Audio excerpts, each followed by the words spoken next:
Hello friends, welcome to my channel. मैं दिल से स्वागत करती हूँ आप सबका अमृता's लाइफ में। उम्मीद करती हूँ कि आप सब बहुत अच्छे होंगे और मैं भी बहुत अच्छी हूँ। सो फ्रेंड्स, आज का जो मेरा ये एक वीडियो होने वाला है, ये भी प्रेगनेंसी से रिलेटेड ही वीडियो होने वाला है, क्योंकि मैं चाहती हूँ जितना भी मेरे पास प्रेगनेंसी से रिलेटेड ज्ञान है मैं बांट दूँ।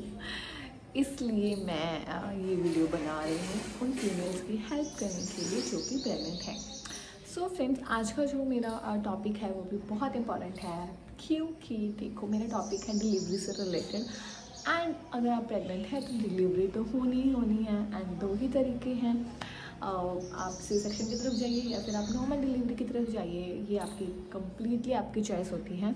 नहीं, कभी कभी चॉइस नहीं होती, कभी कभी कुछ ऐसे सर्कमस्टांसेस हो जाते हैं कि हमें सी सेक्शन ही करवाना पड़ता है। बट आज हम बात करेंगे इफ़ इन केस आपका सब कुछ बेस्ट है तो आप स्टार्टिंग से कैसे अपने आप को प्रिपेयर कर सकते हैं नॉर्मल डिलीवरी के लिए। क्योंकि देखो फ्रेंड्स, नॉर्मल डिलीवरी की रीस नहीं की जा सकती, जो कि एक नेचुरल प्रोसेस है and natural process always best होता है। तो नॉर्मल डिलीवरी एक नेचुरल प्रोसेस है। अगर इनकेस कोई प्रॉब्लम हो जाती है तो डॉक्टर्स को सी सेक्शन की तरफ जाना ही पड़ता है, otherwise normal is very good. So आज हम बात करने वाले हैं कि आप जब प्रेग्नेंट होते हैं उसके बाद आप अपने आप को कैसे प्रिपेयर करें कि आपकी नॉर्मल डिलीवरी ही हो। क्योंकि फ्रेंड, अगर आपको नॉर्मल डिलीवरी चाहिए तो आपको स्टार्टिंग से ही उसके लिए प्रिपरेशंस करनी पड़ेगी।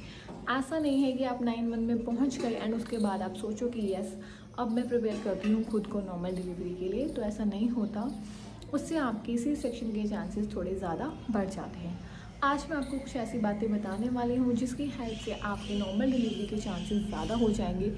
इफ़ इन केस अगर आपकी कोई ऐसी प्रॉब्लम नहीं है, जैसे पानी कम होना और भी कुछ रीज़न होते हैं, बच्चे की धड़कन डाउन चले जाती है या फिर मैनी मोर रीज़न है ना, तो उसके लिए अब तो हमें सी सेक्शन की तरफ जाना पड़ता है। लेकिन अगर ऐसा कुछ नहीं है तो हम ऐसे क्या टिप्स या हम क्या चीज़ें कर सकते हैं जिससे हम स्टार्टिंग से ही नॉर्मल डिलीवरी के लिए प्रिपेयर हैं। सो फ्रेंड्स, जब आप प्रेग्नेंट होते हैं ना, तो मैंने आपको पहले भी बोला है, आपने इसको बीमारी की तरह नहीं लेना है। अगर आपने स्टार्टिंग में ही ये सोच लिया कि एक बीमारी हो गई है या मैं बीमार हो गई हूँ, अब तो मैं प्रेग्नेंट हो गई हूँ, तो आप क्या है ज़्यादा से ज़्यादा रेस्ट करेंगे, ज़्यादा लेज़ी रहेंगे, इनएक्टिव रहेंगे और हैप्पी नहीं रहेंगे, सैड रहेंगे, मूड स्विंग्स होंगे गंदे गंदे वाले। तो उससे आपके सी सेक्शन के चांसेस ज़्यादा बढ़ जाएंगे। क्योंकि अगर आपको नॉर्मल डिलीवरी चाहिए तो आपको होल प्रेगनेंसी फुल एक्टिव रहना पड़ेगा। फुल एक्टिव का मतलब ये नहीं है कि शरीर के साथ ज़बरदस्ती करे चली जाओ, आपसे काम नहीं और आप कर जाओ क्योंकि नॉर्मल डिलीवरी है, ऐसा नहीं है। जितना आपसे हैप्पीली पॉसिबल हो रहा है, आपका शरीर आपको अलाउ कर रहा है, आप उतना काम ज़रूर करिए। अगर आप अपनी होल प्रेगनेंसी एक्टिव रहेंगे और फिज़िकल एक्टिविटी करते रहेंगे तो आपके नॉर्मल डिलीवरी होने के चांसेस ऑटोमेटिकली ही बढ़ जाएंगे। सो मैं ये कहना चाहती हूँ कि आप अपनी पूरी प्रेगनेंसी डेफिनेटली एक्टिव रहिए, खूब सारा काम कीजिए। खूब सारा काम ये नहीं है मतलब वज़न उठाने लगे हो, नो, आप अपना रूटीन वर्क फॉलो करो, जैसे खड़े खड़े सब्जी बनाना, काटना, चपाती सेकना, हल्के फुल्के जो भी काम है, जिन काम में आपके टमी पे प्रेशर ना आए या आपका बहुत ज़्यादा मतलब पुल वगैरह आपको करना पड़े, ऐसा कोई काम मत कीजिए। हल्का फुल्का तो आप डेफिनेटली अपनी 9 प्रेगनेंसी में ज़रूर काम कीजिए। एंड जो वर्किंग वूमेंस हैं, मैं उनसे यही कहना चाहूँगी, जब तक पॉसिबल हो आप अपना काम मत छोड़िए। ऐसा नहीं है आज आपको प्रेगनेंसी की न्यूज़ मिली और आप अपना काम वाम छोड़ के घर पे बैठ गए हो अब क्योंकि अब तो मैं प्रेग्नेंट हो गई हूँ, मुझे रेस्ट चाहिए। नहीं फ्रेंड्स, मेरी डिलीवरी हुई थी 27 जून को, 26 जून तक मैंने अपना काम किया है। और ठीक है, कईयों का शरीर में कुछ प्रॉब्लम हो जाती है, सब कुछ प्रॉब्लम हो रही है तो अलग इशू है। बट अगर आप ठीक है तो ये सोच के आप घर बैठ मत जाइए कि आप प्रेग्नेंट हो गए हो। जितना हो सके आप अपने आप को अदर काम में बिज़ी रखेंगे ना, उतना ही अच्छा है। क्योंकि फिर हमारा ध्यान नहीं जाएगा कि हमारे आज बैक दर्द हो रही है, पैरों में दर्द हो रहा है, सिर दर्द हो रहा है, गर्दन दर्द हो रही है, ये दर्द हो रहा है। क्योंकि प्रेगनेंसी में छोटे मोटे दर्द चलते रहेंगे और अगर आप अपना ध्यान कहीं और बिज़ी रखेंगे तो डेफिनेटली आप इन चीज़ों को इग्नोर कर पाएंगे। उसके बाद क्या होता है फ्रेंड, एक्सरसाइज।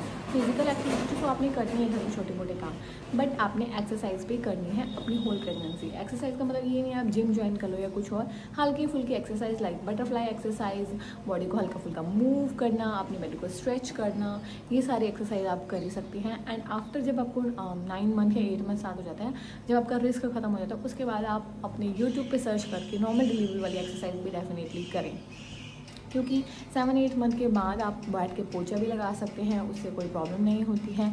और ये सारी एक्सरसाइज आप डेफिनेटली करिए, जिनसे झाड़ू लगाएं, पोछा लगाएं, थोड़ा सा नीचे बैठ के वॉक करें, फ्रॉग वॉक होते हैं वो करें।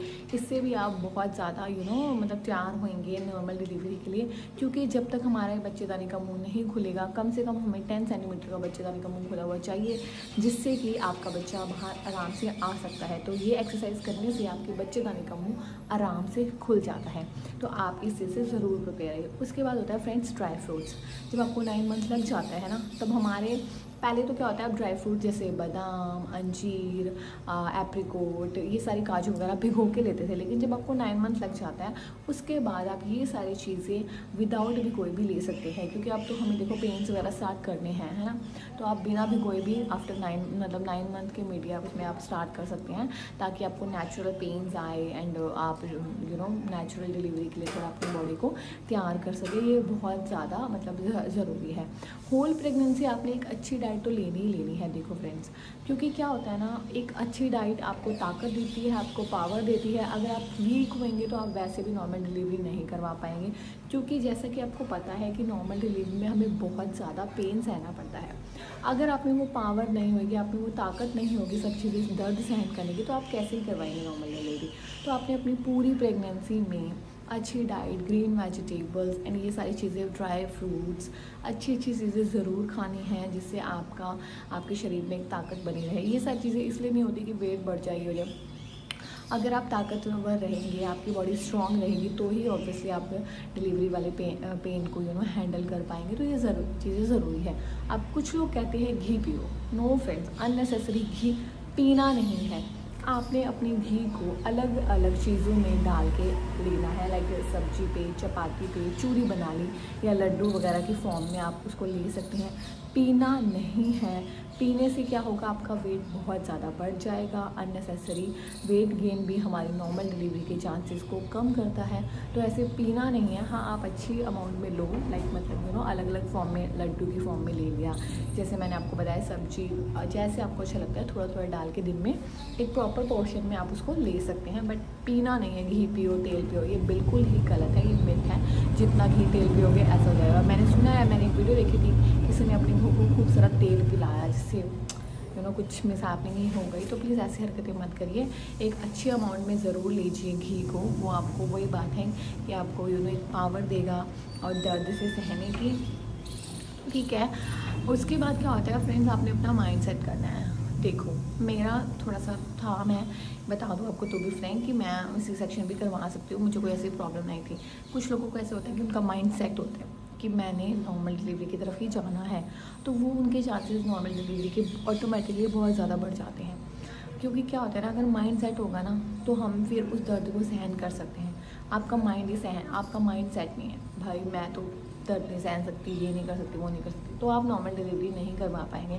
सबसे पहले आप प्लीज़ अपना माइंड सेट करिए कि हाँ, मुझे नॉर्मल डिलीवरी की तरफ ही जाना है, चाहे कुछ भी हो जाए, मैं अपनी नॉर्मल डिलीवरी आराम से करवा लूँगी, मैं दर्द सहन कर लूँगी। ये बहुत हेल्प करता है दर्द सहन करने में, क्योंकि सबको पता ही है कि एक्स्ट्रा ऑर्डिनरी वाला पेन होता है। और अगर आपका माइंड सेट नहीं होएगा, आप हिम्मत हार जाएंगे कि मैं नहीं करवा पाऊँगी ये वो, तो फिर आप नहीं करवा पाएंगे। आपको अपना माइंड बनाने की बहुत ज़्यादा ज़रूरत है कि मैं नॉर्मल डिलीवरी ही करवाऊँगी। उसके बाद होता है हस्बैंड का सपोर्ट। देखो फ्रेंड्स, हस्बैंड का सपोर्ट बहुत बहुत बहुत ज़रूरी है। आप पेन में हो, आपका हस्बैंड सपोर्ट नहीं करेगा बता, तो हम वैसे ही हिम्मत हमारी हार जाती है। हमें हर सिचुएशन में अपना हस्बैंड चाहिए होता है। तो अगर कोई भी हस्बैंड मेरी वीडियो देख रहा है, तो मैं उनको ये कहूँगी, प्लीज़ अपनी वाइफ को पॉजिटिवली मोटिवेट करिए कि yes she can do this, और आप उनको हेल्प करिए, उनके एक्सरसाइज में हेल्प करिए। बहुत सारी कपल एक्सरसाइज होती है, आप वो कर सकते हैं। आप उनको कुछ बुक्स या कुछ ऐसी चीज़ें पढ़ के सुनाइए जिनका उनका माइंड सेट रहे कि यस नॉर्मल डिलीवरी करवानी है। और सबसे मैं ये भी कहना चाहूँगी, अगर कोई भी कॉम्प्लिकेशन है, डॉक्टर आपको 1% भी कोई कॉम्प्लिकेशन बताते हैं, तो प्लीज़ मैं हाथ जोड़ के रिक्वेस्ट करूँगी, कोई भी नॉर्मल डिलीवरी के लिए अपनी वाइफ को फोर्स मत करिए। क्योंकि इस नॉर्मल डिलीवरी के चक्कर में ऐसा ना हो आपकी बेबी या आपकी वाइफ के साथ कोई भी गलत चीज़ हो जाए। तो किसी को फोर्स नहीं करना है। अगर हाँ अच्छे से हो रही है तो आप डेफिनेटली चाहिए। और अगर डॉक्टर किसी प्रकार की कोई भी कॉम्प्लिकेशन बताते हैं, तो आप डेफिनेटली सी सेक्शन के साथ भी जा सकते हैं। मेरा पर्सनली सी सेक्शन हुआ है एंड मैं बहुत मतलब सही है, ऐसी कोई दिक्कत नहीं है, बॉडी ख़राब हो जाती है, ऐसा भी कुछ नहीं होता है। तो thank you so much, hope ये पॉइंट्स आपकी हेल्प करेंगे नॉर्मल डिलीवरी के लिए। आज के लिए इतना ही, बाय बाय।